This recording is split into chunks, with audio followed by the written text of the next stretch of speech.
이 어떤 조세라든가 재정에 대한 운영도 마찬가지다라고 생각을 하는데요. 정부가 지난번에 178조의 어떤 지출 구조조정과 세수 확대 방안 이거 발표한 적이 있지 않습니까? 그래서 네. 세입 확충하고 세출 절감 방안을 이렇게 내놨는데 여기서 보면 세입 확충 82.6조 원 중에서 세수 증대, 자연 세수 증대를 한 60.5조 원으로 잡았더라고요. 이것은 이게 자신이 있으십니까? 네, 오히려 초과할 것 같습니다. 네. 그래서, 이런 부분들에 대해서 잘 확인해서 하셔야 되는데, 근데 이제 우리가 이 어떤 증세라든가 이런 것들이 불가피한 부분들이 있기 때문에 핀셋 증세로도 하고 이렇게 합니다만, 국민들이 세금 내는 것을 가장 꺼려하는 이유가 뭐라고 생각하십니까? 글쎄요, 아마 우리가 낸 세금이 잘 쓰고 있는가 하는 건 좀 있을 것 같고요. 네. 또 어떤 공평성 문제라고 할 공정성 문제 이런 것도 있을 것 같고 여러 가지 요인이 있겠죠. 네. 그래서 저는 잘 쓰이고 있는 것인가 이런 것들에 대한 어떤 정부나 어떤 관료에 대한 신뢰 이런 문제들 불신 이런 것도 있지만 지금 보면 가장 또 심각한 그 불신 중에 하나가 공평하지 않다라는 거라고 생각을 합니다. 그래서 이것이 수혜자 또는 과세 대상자의 입장, 그 그룹만 가지고 딱 보면 뭔가 그럴듯한데, 그것을 전체 그림 속에서, 그 그룹을 비교를 했을 때, 그쪽만 수혜를 보는, 그러니까 그 증세의 원인이 되는 어떤 그 복지라든가 어떤 지출의 수혜 대상자가 있을 거 아닙니까? 그것이 과연 공평한 것인지, 어떤 객관적 기준을 갖고 있는 것인지 이런 것들이 굉장히 중요할 거라고 보는데 저 만화를 누가 그려주시던데요. 보시면 어쨌든 너무 한꺼번에 5년 안에 세상이 다 끝나는 것처럼 막 좋은 얘기를 다 한꺼번에 쏟아내고 있는데 예를 들어서 공공부문 비대화라든가 보면 공단 설립하겠다, 공사 설립하겠다, 공무원 늘리겠다 그 안에 보면 내용상 필요한 부분도 있습니다만 그 한꺼번에 막 쏟아내고 있는데요. 여기서 이거 하려면 다 재정이 투입돼야 되는 거 아닙니까? 그죠? 그런데 문제는 뭐냐면 이것이 격차를 심화시킨다는 겁니다. 재정이 공공부문에 집중되고 있습니다. 그래서 이것은 민간 영역을 위축시키고 결국은 어제도 많은 의원님들이 말씀하셨지만 민간 일자리를 결국 줄이게 되는 거거든요. 그러면 공공부문의 부를 집중시키고 재정 투입을 집중시키는 게 결국 그 재원이 민간에서의 증세를 통해서 들어가는 것인데 그럼 민간은 사실은 이런 공공부문처럼 정부가 인위적으로 일자리를 늘리고 인위적으로 막 회사를 짓고 할 수가 없어요. 이거는. 그러면 정부는 민간에 대해서는 어떤 정책을 통해서 유도할 수밖에 없고 공공은 직접적으로 개입해서 막 하게 되면 이것은 양쪽의 부문, 공공과 민간 부문 간에 심각한 격차를 가지고 오고 이게 어떤 국가 재정의 투입과 관련해서 저는 굉장히 불공평한 문제를 야기한다라고 생각을 합니다. 그리고 그것을 국민들이 느낍니다. 지금은 초기 단계라서 잘 모르지만 결국 느끼게 될 거라고요. 이것이 과연 바람직한 건가? 우리나라가 과연 공공부문에 그렇게 집중적으로 투입을 하고 아무리 좋은 의도라 하더라도 그렇게 해서 이 격차를 심화시키는 게 현재 대한민국의 구조를 봤을 때 바람직한 것인가? 이거는 정말 깊이 생각해야 됩니다. 저는 거꾸로 가고 있다 이 생각이 듭니다. 취지는 좋지만 실제 큰 그림을 보면 거꾸로 가고 있다 우리는. 그래서 좀 고민을 많이 하셔야 된다 생각하고요. 마찬가지로 그래서 어제 제가 최저임금도 계속 얘기했지만 그 3조 문제도 마찬가지예요. 재정이 투입된단 말이에요. 재정이. 그래서 이 문제는 부의 어떤 이전으로 봐야 되는 거예요. 크게 본다면. 어디서 나와서 어디로 들어가고 어디로 흘러가고 어떻게 돌아다니는가 이 부가. 이 큰 틀에서 거시적 차원에서 보면 아주 심각한 문제를 야기한다고 생각을 하고요. 여기서 이렇게 그 조세 지출이 그 재정 지출이 가장 중요한 것은 공평성. 그래서 같은 돈을 쓸 때 누구는 비슷한 상황인데 누구는 혜택을 받고 누구는 혜택을 못 받고. 아까 어제 제가 말씀드린 그 최저임금 마찬가지예요. 30인 미만은 혜택을 받고 32명은 혜택을 못 받고 31명은 혜택을 못 받고 뭐 이렇게 된다든가 120%라고 해서 그럼 125% 주는 사람은 어떻게 되고 그런데 그것에 어떤 합리적 기준이 있는 것인가 누구나 수긍할 만한 이것은 시장을 왜곡시키는 거예요. 왜곡시키는 거예요. 정부가 지나치게 개입해서 그 의도가 좋다고 해서 되는 일이 아니고 이거 한번 잘못 왜곡되면 심각한 문제가 생긴다고 봅니다. 답변 드릴게요. 네, 감사합니다. 좋은 말씀 주셔서 감사하고요. 의원님께서 질의하시는 그 취지가 취지에 대해서는 제가 10분 공감을 하고요. 감사드립니다. 정부가 재정을 운영하는데 국민들로부터 세금을 걷는 한쪽 측면이 있고요. 이 세금을 쓰는 지출 측면이 있지 않겠습니까? 그래서 지금 의원님께서 말씀 주신 것처럼 걷어서 어디에 어떻게 쓰냐에 대한 국정 운영의 방향과 정책의 우선순위가 있는 것이지요. 그래서 의원님 말씀하신 것처럼 거시적으로 보면은 우리가 재정의 전체 지출의 모습을 볼 것 같으면은 말씀 주신 것처럼 어려운 계층이나 취약계층이나 또는 공평성을 살리기 위해서 주는 그런 것들을 이제 큰 그림을 볼 필요가 있다고 생각합니다. 예를 들어서 부분별로 쭉 있는데 내년도 예산 같은 경우 또는 앞으로 우리 정부에서 5년 동안의 재정 운영 방향이 이제 생산적 의미에서의 복지 지출 또 교육 투자라든지 이런 쪽에 많이 가는 것이고요. 또 물적 투자 쪽에 이제 SOC 쪽은 가능하면 조금 줄이되 대신에 이제 효율성 높이는 방향으로 한 것으로라는 큰 그림. 핵심만. 네, 그렇게 되기 때문에 제가 이제 마이크라게 보면은 의원님 주신 말씀들에 대해서 이 공공부문 비대부문도 제가 그런 측면에서 뒷받침하기 위한 수단으로서 예를 들어서 공공 서비스의 제공을 좀 질적 또 양적으로 올리겠다든지 또 최저임금도 아까 큰 테두리 안에서의 이제 생산적 사회복지 쪽으로 한다든지 이런 쪽으로 이해를 해주시면 큰 틀에서는 의원님께서 말씀하신 그 방향대로 저희가 재정지출 계획을 좀 하려고 노력하고 있다 이렇게 이해해 주시면 좋을 것 같습니다.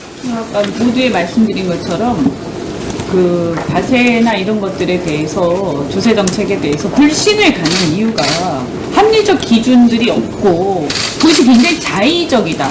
그리고 그것이 비록 아무리 좋은 의도를 갖고 있어도 사실은 국가 공권력은 저는 그렇게 자의적으로 써서는 안 된다고 생각을 합니다. 그래서 최대한 합리적이고 객관적 기준에 맞을 때 그것에 따라서 하고 그 다음에는 민간에 많은 부가 흘러가도록 만약에 확대 재정 정책을 하더라도 그 방향으로 가야 되는 거죠. 그것을 공공을 비대화시키는데 지출이 집중이 되면 실제적으로는 그것이 민간에 어떤 효과를 가져오기가 어렵다. 민간 경제에.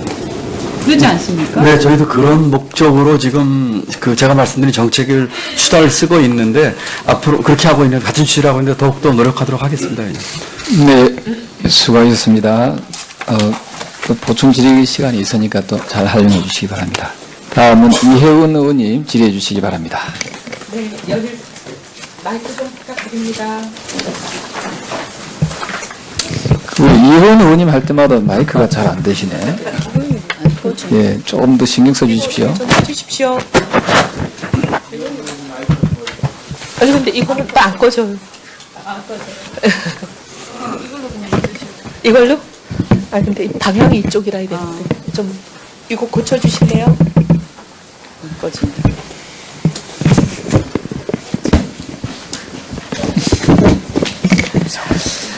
네, 아유, 부총리, 굉장히 피곤하시고 힘드신데 고생이 많으십니다. 근데 또 저희는 국가 경제를 생각하면 네. 또 불편하시더라도 얘기를 해야 되니까. 네, 네. 경제가 우리가 경제 원론에서 얘기할 때 경제 3대 주체가 있지 않습니까? 네네. 정부, 기업, 가계. 근데 최근 우리 경제를 보면 이게 완전 기형이에요. 기형적인 구조. 기업도 가계도 전부 마이너스 성장을 하고 있는데 정부 혼자만 플러스 성장도 어마어마한 플러스 성장을 하고 있어요. 총소득 중에 정부 비중을 보면 정부 비중은 1.1%, 한 해에 벌써 또 이렇게 늘었거든요. 근데 기업이나 가게는 보면 마이너스 0.8, 마이너스 0.3 이렇게 줄고 있어요. 또 이런 이유가 왜 이런가 하고 들여다봤더니 최근에 이제 물론 부총리 취임하시기 전부터 시작된 일입니다. 이 너무 세수 호조가 커요. 올해도 벌써 15조 이상 세수가 실적 대비, 그러니까 작년 예산안 대비 더 거치는 걸로 나오죠. 작년에도 20조 이상 더 걷었습니다. 이 세금을 걷는 게 꼭 좋은 것만은 아닌 게 국세 탄성치라는 건 아마 잘 아실 겁니다. 부총리께서도. 이 국세 탄성치를 계산을 해봤어요. 제가. 계산을 해봤더니 기가 막힌 건 2.42가 나와요. 2.42가 나온다는 건 기업이나 우리 가정들이 1을 더 벌었으면 세금은 2.4배를 더 낸다는 얘기입니다. 원래 1을 더 벌었으면 세금은 1만큼 더 내든지 1보다 덜 내든지 해야 되는데 1을 더 벌었으면 2.4를 세금으로 더 받아 가버리면 정부가 이게 정상적인 구조가 아니잖아요. 근데 이 국세 탄성치를 제가 몇 년간 쭉 계산을 해봤습니다. 했더니 2013년에는 마이너스 0.14예요. 근데 이게 지금 해마다 박근혜 정부 들어오고 나서 국세 탄성치가 해마다 2배 이상씩 증가하고 있습니다. 이게 굉장히 기형적인 현상입니다. 그래서 왜 이런가? 왜 이렇게 국세 탄성치가 증가하나? 사실 우리가 뭐 경제 언론에서 알다시피 빌트인 스테빌라이저 기능을 우리가 재정에 그리고 특히 조세에 기대하는 거잖아요. 호조가 됐을 때는 경기가 잘 나가고 사람들이 벌이가 좋을 때는 세금을 많이 걷어들여서 좀 약간 이 어떻게 보면 버블이랄까 이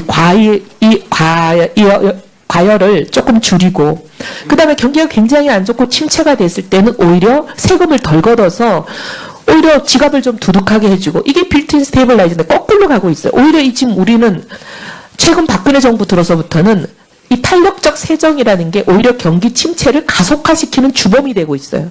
이 국세 탄성치를 보면 그게 나오잖아요. 그래서 왜 이렇게 세금이 많이 걷히나 물론 다른 이유가 뭐 세상 일에 만 가지 이유가 있겠지만 제일 중요한 이유는 보니까 세무조사 실적하고 제가 비교를 해봤습니다. 띄워주세요.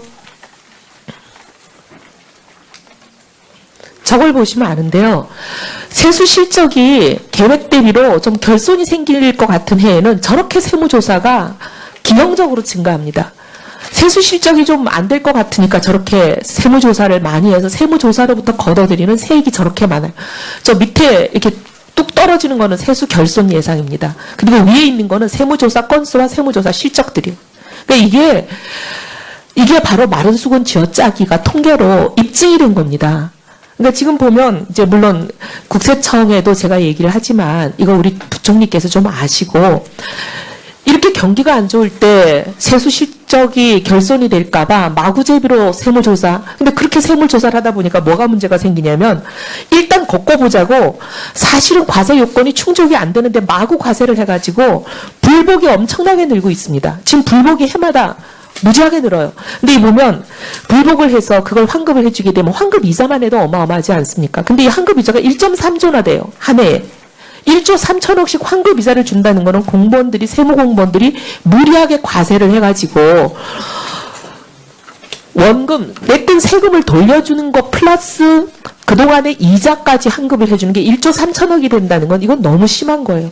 그리고 또 폐소 비용을 다 이렇게 환급을 해주게 되면 정부가 또 국민 세금으로 부담하잖아요. 변호사 비용, 온갖 등등 수입 인지 이런 거. 그러니까 이게 이렇게 무리하게 세무실적, 세무조사하고 실적 내서 이렇게 하는 거는 좀 지양할 수 있도록 부총리가 특별히 이걸 관심을 갖고 좀 챙겨주셔야 된다고 봅니다. 하고 싶은 말씀이 있으실 텐데 이것만 더 말씀드릴게요. 지금 왜 제가 이 걱정을 더 하냐면 박근혜 정부는 끝났으니까 뭐 끝난 거 아니냐 이렇게 많은 분들이 생각하실 텐데 근데 저는 그렇지 않다고 봅니다. 문정부는 공약을 워낙 많이 해놔가지고 지금 세금이 모자라도 턱없이 모자라는 정부거든요. 그러면 또 세무공무원들은 부총리가 안 챙기시면 막 이 관성에 의해서 또 세무조사하고 마른 수건 쥐어짜기를 합니다. 그러니까 이게 가뜩이나 경제가 어려운데 이렇게 세금까지 너무 과하게 걷고 또 부당한 세금을 걷어서 많은 사람들에게 고통을 주고 또 국민 세금이 환급 이자와 폐소 비용을 지급하는 데 드는 이런 일이 좀 안 생기게 부총리께서 특별히 좀 챙겨주십시오.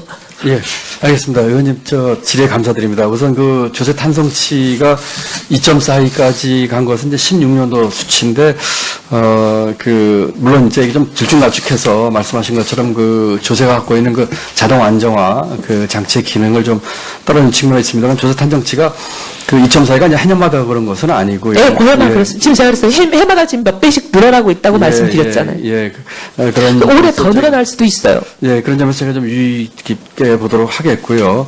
세무조사 문제는 저희가 아주 그 원칙적으로 이 세수 확보 수단으로 활용한 건 안 된다. 그 다음에 또 그와 같은 추세에 따라서 세무조사 건수는 지금 12년 이후에 쭉 감소를 하고 있는데, 특히 이제 금년에도 좀 여러 가지 이제 경제 여건들 감안해서 작년보다 지금, 더 세무조사 건수를 작년에 한 16,000, 17,000 좀 안 되겠거든요. 좀 근데 이제 축소운용토록 했는데. 예, 세무조사를 해가지고 부당과세를 저렇게 많이 하는 거예요. 그러니까 불복이 저렇게 늘어나고 네네, 그 점은 저희도 환급이 어마어마하게 맞습니다. 듭니다. 예, 저희도 유념하고 있고요. 의원님 말씀 주신 취지대로 제가 국세청도 얘기를 해서 이 같은 세무조사가 챙겨주십시오. 확보 수단으로 활용되지 않고 아주 공정하게 할 수 있도록 또 이 환급과 불복도 환급되는 부분에도 좀 신경을 쓰도록 특별한 좀 지시를 하도록 하겠습니다. 제가 시간이 얼마 안 남아서 일단 지구를 하고 나중에 추가 질의 때 계속하겠지만 내년 예산안에 분명히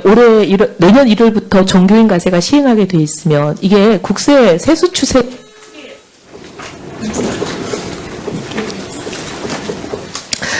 세입 추계에 이게 잡혀 있어야 되잖아요. 근데 잡혀 있지를 않아요. 내년부터 시행을 안 하려고 안 잡으신 거예요? 이거 왜 세수 추계에 안 잡으신 거예요? 아주 심오한 건 제가 좀 한번 짚어보겠습니다. 제가 지금 생각하기로는 내년도 이제 우선 종교인 과세는 내년에 지금 하도록 돼 있는 유예가 이제 걷어지면서 하는 것 같아요. 준비는 저희가 다 하고 있습니다. 그런데 이제 국회에서 여러 가지 법안이 나와 있기 때문에 추이를 보고 있고요. 하는 방침이 정해서 하도록 하는 모든 행정 절차는 저희가 잘하도록 하기 위해서 이제 종교인들과 쭉 말씀도 나누고 있고요. 두 번째로 종교인들 과세는 지금 금액이 아주 미미합니다.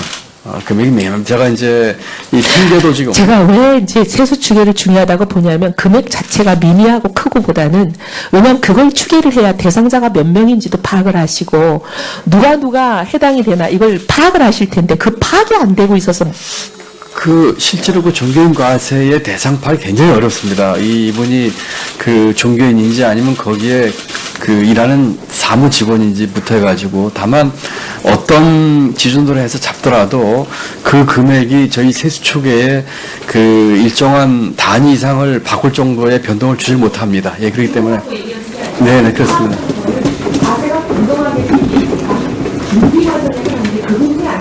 저희가 의원님 파악을 하고 있고요. 예.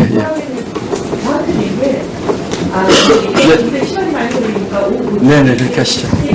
네, 그렇게 하시죠. 혜택을 받고 32명은 혜택을 못 받고 31명은 혜택을 못 받고 뭐 이렇게 된다든가 120%라고 해서 그럼 125% 주는 사람은 어떻게 되고 그런데 그것에 어떤 합리적 기준이 있는 것인가 누구나 수긍할 만한 이것은 시장을 왜곡시키는 거예요. 왜곡시키는 거예요. 정부가 지나치게 개입해서 의도가 좋다고 해서 되는 일이 아니고 이거 한번 잘못 왜곡되면 심각한 문제가 생긴다고 봅니다. 답변 드릴게요. 네, 감사합니다. 좋은 말씀 주셔서 감사하고요. 의원님께서 질의하시는 취지가 취지에 대해서는 제가 10분 공감을 하고요. 감사드립니다. 정부가 재정을 운영하는데 국민들로부터 세금을 걷는 한쪽 측면이 있고요. 이 세금을 쓰는 지출 측면이 있지 않겠습니까? 그래서 지금 의원님께서 말씀 주신 것처럼 걷어서 어디에 어떻게 쓰느냐에 대한 국정 운영의 방향과 정책의 우선순위가 있는 것이지요. 그래서 이 의원님 말씀하신 것처럼 거시적으로 보면은 우리의 재정의 전체 지출의 모습을 볼 것 같으면은 말씀 주신 것처럼 어려운 계층이나 취약계층이나 또는 공평성을 살리기 위해서 주는 그런 것들을 이제 큰 그림을 볼 필요가 있다고 생각을 합니다. 예를 들어서 부분별로 쭉 있는데 내년도 예산 같은 경우 또는 앞으로 우리 정부에서 5년 동안의 재정 운영 방향이 이제 생산적 의미에서의 복지 지출 또 그 교육 투자라든지 이런 쪽에 이제 많이 가는 것이고요. 또 물적 투자 쪽에 이제 SOC 쪽은 가능하면 조금 줄이되 대신에 이제 그 효율성 높이는 방향으로 하는 것으로라는 큰 그림. 그냥 핵심만. 네, 그렇기 되기 때문에 제가 이제 저는 어떤 정책을 통해서 유도할 수밖에 없고 공공은 직접적으로 개입해서 막 하게 되면 이것은 양쪽의 부문, 공공과 민간 부문 간에 심각한 격차를 가지고 오고 이게 어떤 국가 재정의 투입과 관련해서 저는 굉장히 불공평한 문제를 야기한다라고 생각을 합니다. 그리고 그것을 국민들이 느낍니다. 지금은 초기 단계라서 잘 모르지만 결국 느끼게 될 거라고요. 이것이 과연 바람직한 건가? 우리나라가 과연 공공부문에 그렇게 집중적으로 투입을 하고 아무리 좋은 의도라 하더라도 그렇게 해서 이 격차를 심화시키는 게 현재의 대한민국의 구조를 봤을 때 바람직한 것인가? 이거는 정말 깊이 생각해야 됩니다. 저는 거꾸로 가고 있다 이 생각이 듭니다. 취지는 좋지만 실제 큰 그림을 보면 거꾸로 가고 있다 우리는. 그래서 좀 고민을 많이 하셔야 된다 생각하고요. 마찬가지로 그래서 어제 제가 최저임금도 계속 얘기했지만 그 3조 문제도 마찬가지예요. 재정이 투입된단 말이에요. 재정이. 그래서 이 문제는 부의 어떤 이전으로 봐야 되는 거예요. 크게 본다면. 어디서 나와서 어디로 들어가고 어디로 흘러가고 어떻게 돌아다니는가 이 부가. 이 큰 틀에서 거시적 차원에서 보면 아주 심각한 문제를 야기한다고 생각을 하고요. 여기서 이렇게 그 조세 지출이 그 재정 지출이 가장 중요한 것은 공평성. 그래서 같은 돈을 쓸 때 누구는 비슷한 상황인데 누구는 혜택을 받고 누구는 혜택을 못 받고. 아까 어제 제가 말씀드린 그 최저임금 마찬가지예요. 30인 미만은 이 어떤 조세라든가 재정에 대한 운영도 마찬가지다라고 생각을 하는데요. 정부가 지난번에 178조의 어떤 그 지출 구조조정과 세수 확대 방안 이거 발표한 적이 있지 않습니까? 그래서 세입 확충하고 세출 절감 방안 이렇게 내놨는데 여기서 보면 그 세입 확충 82.6조 원 중에서 세수 증대, 자연 세수 증대를 한 60.5조 원으로 잡았더라고요. 이것은 이게 자신이 있으십니까? 네, 오히려 촉할 것 같습니다. 네. 그래서, 이런 부분들에 대해서 잘 확인해서 하셔야 되는데, 근데 이제 우리가 이 어떤 증세라든가 이런 것들이 불가피한 부분들이 있기 때문에 뭐 핀셋 증세로도 하고 이렇게 합니다만, 국민들이 세금 내는 것을 가장 꺼려하는 이유가 뭐라고 생각하십니까? 글쎄요, 뭐 아마 우리가 낸 세금이 잘 쓰고 있는가 하는 건 좀 있을 것 같고요. 네. 뭐 또 어떤 공평성 문제라고 할 공정성 문제 이런 것도 있을 것 같고 뭐 여러 가지 요인이 있겠죠. 네. 그래서 저는 뭐 잘 쓰이고 있는 것인가 뭐 이런 것들에 대한 어떤 정부나 어떤 관료에 대한 신뢰 이런 문제들 불신 이런 것도 있지만 지금 보면 가장 또 심각한 그 불신 중에 하나가 공평하지 않다라는 거라고 생각을 합니다.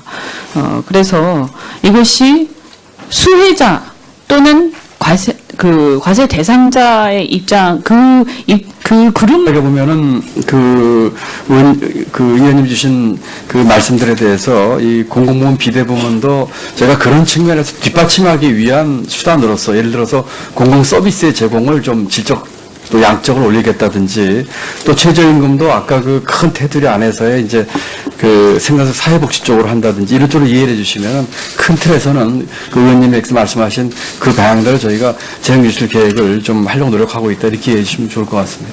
아까 모두에 말씀드린 것처럼 그 과세나 이런 것들에 대해서 조세 정책에 대해서 불신을 갖는 이유가 합리적 기준들이 없고 그것이 굉장히 자의적이다. 그리고 그것이 비록 아무리 좋은 의도를 갖고 있어도 사실은 국가 공권력은 저는 그렇게 자의적으로 써서는 안 된다고 생각을 합니다. 그래서 최대한 합리적이고 객관적 기준에 맞을 때 그것에 따라서 하고 그 다음에는 민간에 많은 부가 흘러가도록 만약에 확대 재정 정책을 하더라도 그 방향으로 가야 되는 거죠. 그것을 공공을 비대화시키는데 지출이 집중이 되면 실제적으로는 그것이 민간에 어떤 효과를 가져오기가 어렵다, 민간 경제에.